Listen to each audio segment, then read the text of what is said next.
शिवाजी महाराज और सम्राट अशोका जैसे राजा थे। मैं उस देश की नागरिक हूँ जहाँ हर 50 मील पर रूप, पहनावा, मजहब बदल जाता था। मैं उस देश की नागरिक हूँ जहाँ डाल डाल कर सोने की चिड़िया पाया जाता था। मैं उस देश की नागरिक हूँ जिसे अपने भूगोल से पहले इस ब्रह्मांड का भूगोल समझ आता था। A very good afternoon, honorable speaker, madam and sir, respected jury member and my dear friend. This is Bharti Kumari Shah from Bihar. I am the LLB second year student at Guru Kasim University, Tabandi Sabu, Bhatinda, Punjab. And today I will speak a very special topic, 50 year of emergency relations for Indian democracy. आज मैं इस सभा की शुरुआत अपने कुछ प्रश्नों के साथ करना चाहूंगी। सोचिए, अगर आज अचानक हमारी बोलने की आजादी हमसे छीन ली जाए, अखबार बंद कर दिए जाए और बिना किसी कारण हमें जेल में बंद कर दिया जाए, तो क्या हम इसे लोकतंत्र कहेंगे? नहीं माननीय महोदय, हम इसे लोकतंत्र तो बिल्कुल नहीं कहेंगे। दोस्तों, भारत एक लोकतांत्रिक देश है और इस लोकतांत्रिक देश के 4 स्तंभ में से एक स्तंभ माना जाता है प्रेस यानी मीडिया को। लेकिन देश में एक समय ऐसा भी आया जब इसी लोकतांत्रिक के चौथे स्तंभ की अभिव्यक्ति की स्वतंत्रता को छीन लिया गया।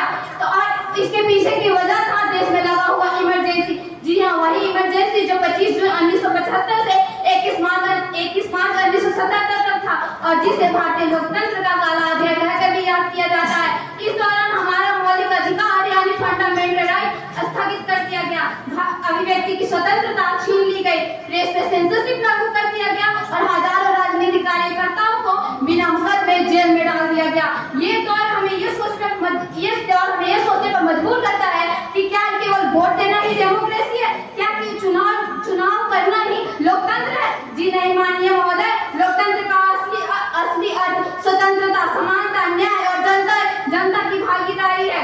माननीय महोदय, आपातकाल के समय संसद मौन था, न्यायपालिका दबाव में थी और जनता भय में थी। लेकिन 1977 के चुनाव में भारत की जनता ने इतिहास रच दिया। उन्होंने ये साबित कर दिया कि लोकतंत्र की सबसे बड़ी ताकत मतपत्र है, सत्ता नहीं। उसके बाद 44 कॉन्स्टिट्यूशनल अमेंडमेंट एक्ट लगाया गया, जिससे आपातकाल लागू करने की प्रक्रिया और कठिन हो गई। आज 50 वर्ष बाद हम युवाओं से एक सवाल है, क्या हम केवल इतिहास पढ़ेंगे या फिर उस इतिहास से कुछ सीख लेकर अपने भविष्य को भी सुरक्षित करेंगे? माननीय महोदय, आज लोकतंत्र पर खतरा केवल सत्ता से नहीं बल्कि अफवाह, नफरत फैलाने वाली सोच और लोगों की उदासीनता से भी है। इसलिए हमें अपने संविधान को जानना चाहिए, अपने अधिकार पहचानने चाहिए और अपने लोकतांत्रिक मूल्य को जीवन में उतारना चाहिए। क्योंकि लोकतंत्र तब नहीं मरता जब तानाशाह आता है, लोकतंत्र तब मरता है जब जनता चुप हो जाती है।